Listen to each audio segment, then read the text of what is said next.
بسم اللہ الرحمن الرحیم۔ عزیز طلباء السلام علیکم ورحمۃ اللہ وبرکاتہ۔ امید ہے کہ مزاج گرامی بخیر ہوں گے۔ عزیز طلباء، آج ہمارا سبق نمبر 5 ہے جماعت اشتم اردو کے سبق مرزا غالب کے عادات و خصائل کے پیراگراف کی تشریح ہم نے سمجھنی ہے۔ اور بچوں، میں نے آپ کو اس سے پہلے بھی شاید بتایا ہے کہ اردو میں کسی بھی چیز کے یاد کرنے کے لیے میں کبھی نہیں کہتا، میں آپ کو یہ کہتا ہوں کہ ہر کام کا طریقہ سمجھ لیا جائے۔ جب آپ کو کسی کام کرنے کا طریقہ آ جائے گا تو پھر اگر مثال کے طور پر پیراگراف ہے تو پھر اگر اس پیراگراف جس کو آپ نے دیکھا کیا پریکٹس سب کچھ ہوا، اگر یہ نہیں آیا تو اگر تو آپ نے یاد کیا ہوگا تو پھر دوسرے کی تشریح آپ نہیں کر سکیں گے۔ اگر آپ نے طریقہ سیکھا ہوگا تو پھر آپ دوسرے پیراگراف جس کو آپ نے نہ پڑھا نہ دیکھا وہ جب آ گیا تو اس کی بھی آپ تشریح کر سکیں گے۔ اب جیسے دیکھیں کہ ہمارا ایک پیراگراف ہے صفحہ نمبر، آپ کی کتاب کے سیکنڈ لاسٹ صفحہ نمبر 9 پہ سیکنڈ لاسٹ پیرا، بلکہ صفحہ نمبر 10 بنتا ہے، 10 پہ سیکنڈ لاسٹ پیرا، کیونکہ اس کے صفحے نیچے لگے ہوئے ہمارے کتاب کے اوپر ہوتے ہیں۔ تو صفحہ نمبر 10 کا سیکنڈ لاسٹ پیرا جو لکھا ہوا ہے کہ فواکہ میں آم ان کو بہت مرغوب تھا، آموں کی فصل میں ان کے دوست دور دور سے ان کے لیے عمدہ آم بھیجتے تھے اور وہ خود اپنے بعض دوستوں سے تقاضا کر کے آم منگواتے تھے۔ ایک روز مرحوم بہادر شاہ آموں کے موسم میں چند مصاحبوں کے ساتھ، جن میں مرزا بھی تھے، باغ حیات میں یا مہتاب میں ٹہرے تھے۔ اچھا، یہ یہاں سے لے کر عمدہ آموں کی ایک بہنگی بھجوائی یہاں تک، مثال کے طور پر یہ پیرا آپ کو دے دیا جاتا ہے اور آپ سے یہ کہا جاتا ہے کہ آپ اس کی تشریح لکھیں، قطع نظر اس کے کہ آپ کو کوئی یہ پوچھے یا نہ پوچھے کہ جی کیا کیا لکھنا ہے، یہ آپ نے نہیں پوچھنا، کیونکہ تشریح کا حصہ ہی 3 چیزیں ہیں۔ پہلے 4 تھیں، اب 3 ہیں۔ پہلے تو سیاق و سباق بھی ہوا کرتا تھا، اب سیاق و سباق تو نہیں ہے، لیکن سب سے پہلے حوالہ متن، پھر حل لغات اور پھر پیراگراف کی تشریح، تین عنوان آپ نے دینے ہیں۔ سب سے پہلے آپ نے عنوان دینا ہے حوالہ متن۔ یہ طریقہ آپ کو کلاسوں میں بتا دیا گیا ہے، چونکہ کچھ آپ نے پڑھ لیا تھا، اس لیے میں آپ کو لکھ کے نہیں بتا رہا بلکہ آپ کو زبانی بتا رہا ہوں تاکہ آپ اس کو ریوائز کر لیں۔ تو پہلا عنوان تھا حوالہ متن۔ حوالہ متن میں 2 چیزیں ہوتی ہیں، مصنف کا نام، سبق کا نام۔ تو ہم یہاں جب حوالہ متن لکھ رہے ہوں گے تو بھائی بچوں، مصنف کا نام ہے مولانا الطاف سنہالی اور سبق کا نام ہے مرزا غالب کی عادات و صفات۔ پھر اس کے بعد حل لغات دونوں طرح سے لکھا جا سکتا ہے، چاہے آپ لفظ لکھ کر معنی بریکٹ میں لکھ دیں یا آپ لائن لگا کر ایک طرف لفظ دوسری طرف معنی۔ مثال کے طور پر دیکھیں، یہاں لفظ ہے فواکہ، اس کا معنی لکھیں گے آپ پھل، فواکہ پھل۔ دوسرا ہے مرغوب کا معنی پسندیدہ، ٹھیک ہے۔ تیسرا ہے عمدہ، اچھے۔ پھر دوستوں سے تقاضا کر کے، کہہ کر، فرمائش کر کے۔ تو اس طرح بے رنگ۔ اچھا، تو بھائی بچوں، آپ کو جو پیراگراف دیا ہوا ہوگا اس میں تقریباً 4 یا 5 الفاظ انڈر لائن کیے ہوئے ہوں گے، ان کا آپ نے اس طرح معنی لکھنا ہے۔ تو 2 عنوان آپ کے مکمل ہو جائیں گے، ایک حوالہ متن کا اور دوسرا حل لغات کا۔ پھر آپ نے تشریح کا ہیڈنگ دے دینی ہے، تشریح کی ہیڈنگ۔ اب اس کے تشریح کے شروع کرنے کا کیا طریقہ ہے اور اسے آپ کس طرح سے جامع بنا سکتے ہیں، اس بات کو تھوڑا سا سمجھ لیں۔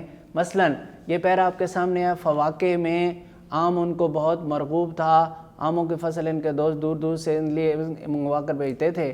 اب ہم ایک دم سے جب ہم ذرا سے ہٹ کے دیکھتے ہیں تو خلاصے میں ہم نے ایک بات کی تھی کہ 5 صفات مرزا کے نمایاں بیان کی ہوئی ہیں اور یہ 5ویں صفت ہے نا۔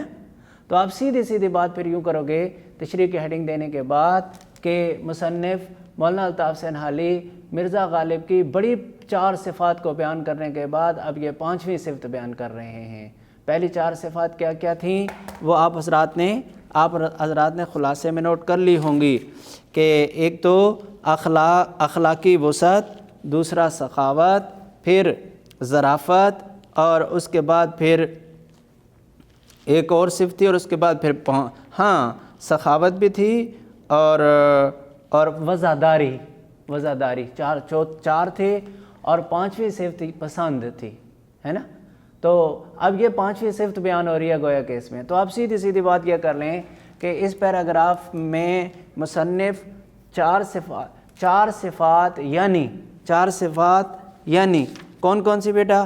اخلاقی وسعت، ظرافت، اور اس کے بعد سخاوت، اور اس کے بعد وزاداری کو بیان کرنے کے بعد پانچویں صفت مرزا کی پسند بتا رہے ہیں کہ پھلوں میں. اب قطع نظر اس کے کہ اس پہرے میں الفاظ کون سے استعمال ہوئے ہیں، کیا کچھ ہوا، آپ نے چھوڑ دیں اس کو، آپ میری بات کو سنتے رہیں، میں آپ کو اپنی بات بتا رہا ہوں، اسی طرح آپ نے بھی اپنی بات بتانی ہے. تو ہم کہیں گے کہ پانچویں صفت پسند بتا رہے ہیں کہ پھلوں میں مرزا صاحب کو آم زیادہ پسند تھا. جب آم پکنے کا موسم ہوتا تھا تو دور دور سے دوست آپ کو آم بھجواتے تھے، اور بعض اوقات تو آپ دوستوں سے کہہ کر بھی منگواتے تھے. اور آپ کی یہ آموں کی پسند کی ایک مثال انہوں نے دے کے سمجھا دی کہ ایک دفعہ آپ بہادر شاہ ظفر کے ساتھ شاہی باغ میں، اس کا نام حیات بخش یا ماتاب باغ تھا نا، تو ہم کہیں گے کہ شاہی باغ میں ٹہر رہے تھے اور آموں کے اوپر لگے ہوئے، درختوں کے اوپر لگے ہوئے آموں کو خوب غور سے دیکھ رہے تھے. بادشاہ نے پوچھا کہ مرزا کیا دیکھ رہے ہو؟ تو اس نے کہا کہ میں دیکھ رہا ہوں کہ کیا میرا یا میرے باپ دادا کا نام اس پہ لکھا ہوا ہے یا نہیں. تو گویا کہ انہوں نے وہاں سے آم لینے کی خواہش کا اظہار کیا بڑے عمدہ انداز میں. تو اسی طرح پھر وہ کہتے ہیں پھر کہتے ہیں کہ بس یہ بات کرنے کے بعد کہتے ہیں کہ بادشاہ مسکرائے اور اسی روز ایک بہنگی عمدہ آموں کی آپ کے گھر بھیج دی.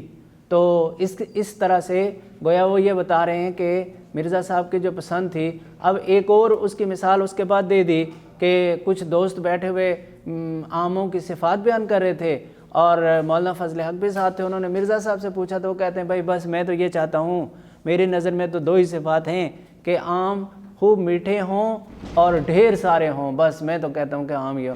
تو یہ آپ کے آموں، آپ کی پسندیدہ جو پھلوں میں سے پسندیدہ جو چیز آم ہے، اس کے بارے میں گویا کہ اس پہرے میں خوب تفصیل سے بتا دیا. تو یہ ہے بھائی بچوں اس کی تشریح. اب آپ نے اسے لکھتے ہوئے ذہن میں رکھنا ہے کہ 3 عنوان دینے بھائی بچوں. پہلا عنوان حل لغات کا، اس میں 2 چیزیں. دوسرا پہلا حوالہ متن کا، اس میں 2 چیزیں. دوسرا حل لغات کا، اس میں انڈر لائن کیے ہوئے الفاظ کے معنی. اور تیسری بات آپ نے تشریح کی ہیڈنگ دے کر، تشریح کا عنوان دے کر یہاں سے شروع کرنی ہے کہ تشریح طلب پیراگراف میں مصنف الطاف سنہالی مرزا صاحب کی بڑی 4 صفات یعنی اب آپ نے وہ 4 صفات کا تذکرہ کر دینا ہے تاکہ پتہ چلے کہ آپ واقعتاً سبق کو جانتے ہیں. اخلاقی وسعت، سخاوت، ظرافت اور وزاداری کو بیان کیا، اور اس کے بعد ان کی پسند کو بیان کر رہے ہیں. پھر آپ اس پیرے کی بات کو اس طرح بیان کریں گے جیسے میں نے بیان کیا. تو یہ آپ کی بہترین تشریح ہوگی بھائی بچوں. انشاءاللہ اس کے نمبر بھی آپ کے پورے ہوں گے، اور ہر آدمی اسے پسند بھی کرے گا اور سمجھے گا بھی. اگلی ویڈیو تک کے لیے اجازت چاہتا ہوں. اللہ نگہبان. والسلام علیکم ورحمۃ اللہ وبرکاتہ.